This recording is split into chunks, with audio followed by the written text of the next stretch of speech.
ಓಂ ಮಾಲಿಂಗೇಶ್ವರಾಯ ನಮಃ. ಶ್ರೀಮಾನ್ ಯಡಿಯೂರಪ್ಪನವರು ಮೇರು ವ್ಯಕ್ತಿತ್ವ.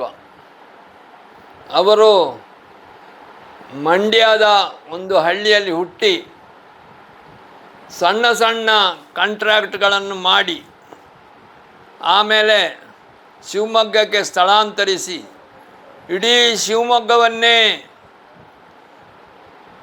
ತನ್ನ ಅಂಗೈಯೊಳಗೆ ಹಿಡ್ಕೊಳ್ಳುವಂಥ ಸ್ಥಿತಿಯನ್ನು ನಿರ್ಮಿಸಿದರು. ಮಹಾ ವ್ಯಕ್ತಿಯವರು. ಅವರ ಹತ್ರ ಕಲಿಬೇಕು. ಇಲೆಕ್ಷನ್ ಗೆಲ್ಲುವುದು ಹೇಗೆ ಅಂತೇಳಿ ಯಡಿಯೂರಪ್ಪನ ಹತ್ರ ಕಲಿಬೇಕು. ಮತ್ತು ನಿಮಗೆ ಗೊತ್ತುಂಟು, ಕರ್ನಾಟಕದಲ್ಲಿ ಬಿ ಜೆ ಪಿ ಅಡ್ರೆಸ್ ಇರಲಿಲ್ಲ. ಬಿ ಜೆ ಪಿ ಏನು ಅಂತ ಯಾರಿಗೆ ಗೊತ್ತಿಲ್ಲ. ನಂಗೆ ನೆನಪುಂಟು, ಇವತ್ತು ಕೂಡ 2 ಸೀಟ್ ಬಂದಿತ್ತು. ಒಂದು ಯಡಿಯೂರಪ್ಪ, ಒಂದು ಈಶ್ವರಪ್ಪ, ಇಬ್ಬರೇ ಇದ್ದದ್ದು ಇಡೀ ನಮ್ಮ ಕರ್ನಾಟಕದಲ್ಲಿ. ಅಂಥ ಪರಿಸ್ಥಿತಿಯಿಂದ ರಾಜ್ಯದಲ್ಲಿ ಬಹುಮತ ಬರುವಷ್ಟು ಬಿ ಜೆ ಪಿ ಶಾಸಕರನ್ನು ಮಾಡಿ ತಾನು ಮುಖ್ಯಮಂತ್ರಿಯಾಗಿ ಈ ದೇಶವನ್ನು, ಈ ರಾಜ್ಯವನ್ನು ಚಂದ ಮಾಡಿ ಭಾರೀ ಚಂದದಲ್ಲಿ ಆಳ್ವಿಕೆ ಮಾಡಿದರು. ನನಗೇಗೆ ಗೊತ್ತು ಅಂತೇಳಿ, ನನ್ನ ಹೆಂಡತಿ ಆಗ MLA ಆಗಿದ್ದರು, ಮಲ್ಲಿಕಾ ಪ್ರಸಾದ್ MLA ಆಗಿದ್ದರು. ಅವರು ಅಭಿವೃದ್ಧಿಗೆ ತುಂಬ ಒತ್ತು ಕೊಡ್ತಿದ್ದರು. ಅಭಿವೃದ್ಧಿ, ಭಾರಿ ಅಭಿವೃದ್ಧಿ, ಎಲ್ಲಿ ಹೋದರೂ ಅಭಿವೃದ್ಧಿ. ನಿಮಗೇನು ಬೇಕು ಅದನ್ನು ಮಾಡ್ತಿದ್ರು. ಅಂಥ ಒಂದು ವ್ಯಕ್ತಿತ್ವ. ನನಗೆ ಕೆಲವು ಸತಿ ಆಶ್ಚರ್ಯ ಆಗ್ತದೆ. ಕಾಂಗ್ರೆಸ್ನವರು ದುಡ್ಡಿಲ್ಲ ಅಂತ ಸಾಯ್ತಾರೆ. ಈ ಯಡಿಯೂರಪ್ಪನವರಿಗೆ ಯಾಕೆ ಎಷ್ಟು ಹೇಗೆ ದುಡ್ಡು ಬರುವುದು ಅಂತ ನನಗೆ ಆಶ್ಚರ್ಯ ಆಗ್ತದೆ. ಅದು ಮನಸ್ಸಿದ್ದರೆ ಮಾರ್ಗ ಉಂಟು. ಅವರು ಭಾರೀ ನಮ್ಮ ಕರ್ನಾಟಕವನ್ನು ಭಾರೀ ಅಭಿವೃದ್ಧಿ ಮಾಡಿದ್ದಾರೆ. ಮುಖ್ಯವಾಗಿ ಅವರ ಈ ಕಲ್ಯಾಣ ಕರ್ನಾಟಕ ಏರಿಯಾವನ್ನು ಭಾರಿ ಒಳ್ಳೆಯದು ಮಾಡಿದ್ದಾರೆ. ಮುಂದೇನೆಂದರೆ ಅವರದ್ದು ಭಾರಿ ಒಳ್ಳೆಯದು ಹೇಳಿದರೆ, ಅವರು ಎಲ್ಲ ಮಠಾಧೀಶರುಗಳ ಹತ್ರ ತುಂಬ ಚೆನ್ನಾಗಿದ್ದರು, ತುಂಬ ಆತ್ಮೀಯವಾಗಿದ್ದರು. ಅವರಿಗೆಲ್ಲರಿಗೂ ಸಹಾಯ ಮಾಡ್ತಿದ್ದರು. ನಮ್ಮ ಮಾಲಿಂಗೇಶ್ವರ ದೇವಸ್ಥಾನ ಕಟ್ಟಲಿಕ್ಕೆ ಕೂಡ 3 ಕೋಟಿ ಕೊಟ್ಟಿದ್ದಾರೆ. ನಾನು ಅದನ್ನು ಇವತ್ತು ನೆನೆಸ್ಕೊಳ್ತೇನೆ, ವಂದಿಸ್ತೇನೆ. ಅವರಿಂದಾಗಿ ನಮಗೆ ಮಾಲಿಂಗೇಶ್ವರನ ಚಂದದ ಈ ಒಂದು ಬ್ರಹ್ಮಕಲಶವನ್ನು ಮಾಡಲಿಕ್ಕಾಯಿತು.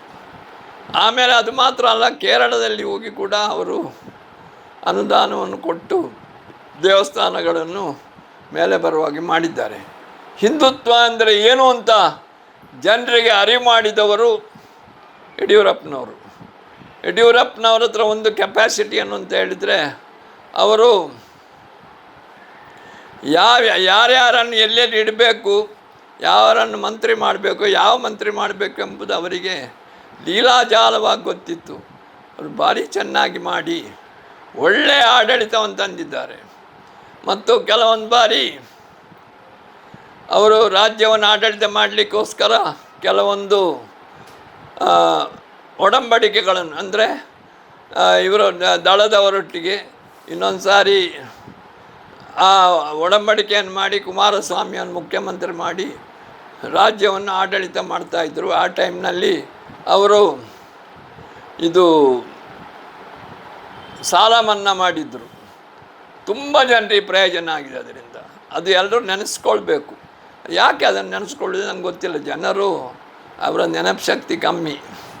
ಇನ್ನು ಆಸ್ಪತ್ರೆಗಳು, ರೋಗಿಗಳಿಗೆ ಆಸ್ಪತ್ರೆ ಭಾರಿ ಚೆನ್ನಾಗಿ ಕಟ್ಟಿಸಿದ್ದಾರೆ.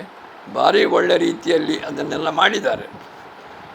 ಶಿವಮೊಗ್ಗವನ್ನು ಒಂದು ಐಡಿಯಲ್ ಸಿಟಿ, ಟೌನ್, ಡಿಸ್ಟ್ರಿಕ್ಟನ್ನೇ ಫುಲ್ಲು ಡೆವಲಪ್ ಮಾಡಿದ್ದಾರೆ. ಏನು ಡೆವಲಪ್ಮೆಂಟ್ ಇವತ್ತು ಇದ್ದರೂ ಅದು ಕೂಡ ಯಡಿಯೂರಪ್ಪನವರ ಹೆಸರಲ್ಲಿ ಆದ್ದು. ಶಿವಮೊಗ್ಗ ಜನರು ಅವರನ್ನು ಯಾವ ಕಾಲಕ್ಕೂ ಮರೆಯುವಾಗಿಲ್ಲ. ಅಂಥ ಒಂದು ವ್ಯಕ್ತಿತ್ವ. ಅವರು ನನ್ನ ಹತ್ರ ಒಳ್ಳೆಯದರಲ್ಲಿದ್ದರು. ಆದರೆ ಅವರ ಮಾತು ಭಾರಿ ಕಮ್ಮಿ. ಅವರು ಸುಮಾರು ನಾನು ಅವರು ಒಟ್ಟಿಗೆ ಗಂಟೆಗಟ್ಟಲೆ ಕೂತಿದ್ದೇವೆ. ಬಹುಶಃ ಒಂದು ಮಾತು, ಹೆಚ್ಚಾದರೆ 2, ಅಷ್ಟು ಬಿಟ್ಟರೆ ನಾವು ಮಾತಾಡಲೇ ಇಲ್ಲ. ಅವರು ಸುಮ್ಮನೆ ಕೂತ್ಕೊಂಡು ನಾನು ಕೂತ್ಕೊಂಡಿದ್ದೆ. ಅಂದರೆ ಅಷ್ಟು ರಿಸರ್ವ್ ಟೈಪ್ ಅವರು. ಅವರಿಗೆ ಜಾಸ್ತಿ ಮಾತಾಡೋದಿಲ್ಲ. ಕೆಲಸ ಮಾಡಲಿಕ್ಕೆ ಅವರಿಗೆ ಉಮೇದು ಜಾಸ್ತಿ. ಅದು ಇದು ಅವರ ಬಹಳ ದೊಡ್ಡ ಸಾಧನೆಗಳು. ಇನ್ನೊಂದೇನು ಅಂತ ಹೇಳಿದರೆ, ಅವರನ್ನು ಸುಮ್ಮನೆ ಅವತ್ತು ಜೈಲಿಗೆ ಕಳಿಸಿದ್ರು, ತಪ್ಪು. ಡಿನೋಟಿಫೈ ಎಲ್ಲರೂ ಮಾಡಿದ್ದಾರೆ, ಕುಮಾರಸ್ವಾಮಿ ಮಾಡಿದ್ದಾರೆ, ಸಿದ್ದರಾಮಯ್ಯ ಮಾಡಿದ್ದಾರೆ, ಎಲ್ಲ ಮಾಡಿದ್ದಾರೆ, ಯಾರೂ ಹೋಗಲಿಲ್ಲ. ಪಾಪ ಇವರನ್ನು ಅವತ್ತು ಜೈಲಿಗೆ ಕಳಿಸಿದ್ರು. ಅದೊಂದು ಭಾರಿ ಶೋಚನೀಯ ವಿಷಯ, ಅದಾಗಬಾರ್ದಿತ್ತು. ಅದು ನಮ್ಮ ಒಂದು ಬ್ಯಾಡ್ ಲಕ್ ಅದು. ಅದನ್ನು ನಾನಿವತ್ತು ನೆನೆಸ್ಕೊಳ್ತೇನೆ, ಅದಕ್ಕೋಸ್ಕರ ಮನಸ್ಸಿಗೆ ಬೇಸರ ಮಾಡಿಕೊಳ್ತೇನೆ. ಅವರನ್ನು 75 ವರ್ಷದಿಂದ ತೆಗೆದದ್ದು ದೊಡ್ಡ ತಪ್ಪು. ಇಲ್ಲದಿದ್ದರೆ ಇವತ್ತು ಕಾಂಗ್ರೆಸ್ ಸರ್ಕಾರ ಬರ್ತಿರಲಿಲ್ಲ, BJP ಸರ್ಕಾರ ಬರ್ತಿತ್ತು. ಯಾಕಂದರೆ ಅವರಿಗೆ ಗೊತ್ತಿತ್ತು ಹೇಗೆ ಎಲೆಕ್ಷನ್ ವಿನ್ ಮಾಡಿಸು ಅಂತ ಅವ್ರಿಗೆ ಗೊತ್ತಿತ್ತು. ಅದು ನಮ್ಮ ಕೇಂದ್ರ ಲೀಡರ್ಸ್ ಮಾಡಿದ ದೊಡ್ಡ ತಪ್ಪು. ಈ ತಪ್ಪಿನಿಂದಾಗಿ ನಾವು ಕಾಂಗ್ರೆಸ್ಸಿಗೆ ಈ ರಾಜ್ಯವನ್ನು ಕೊಟ್ಟೆವು. ಇದು ತಪ್ಪು. ಅದರಿಂದ ಏನಿದ್ದರೂ ಯಡಿಯೂರಪ್ಪನವ್ರಿಗೆ ಒಳ್ಳೆ ಕೆಲಸ ಮಾಡಿದ್ದಾರೆ. ಅವರಿಗೆ ದೇವರು ಆರೋಗ್ಯ ಕೊಡಲಿ, ಇನ್ನೂ ಶಕ್ತಿ ಕೊಡಲಿ, ಮತ್ತು ಅವರು ಒಳ್ಳೆಯ ವಿಚಾರದಿಂದ ಈ ರಾಜ್ಯವನ್ನು BJP ತೆಕ್ಕೆಗೆ ತರಲಿಕ್ಕೆ ಅತ್ಯಂತ ದೊಡ್ಡ ಸಹಾಯವನ್ನು ಮಾಡಿ ನಮ್ಮನ್ನೆಲ್ಲ ರಕ್ಷಿಸಬೇಕು ಅಂತ ಕೇಳಿಕೊಳ್ತೇನೆ. ಜೈ ಹಿಂದ್.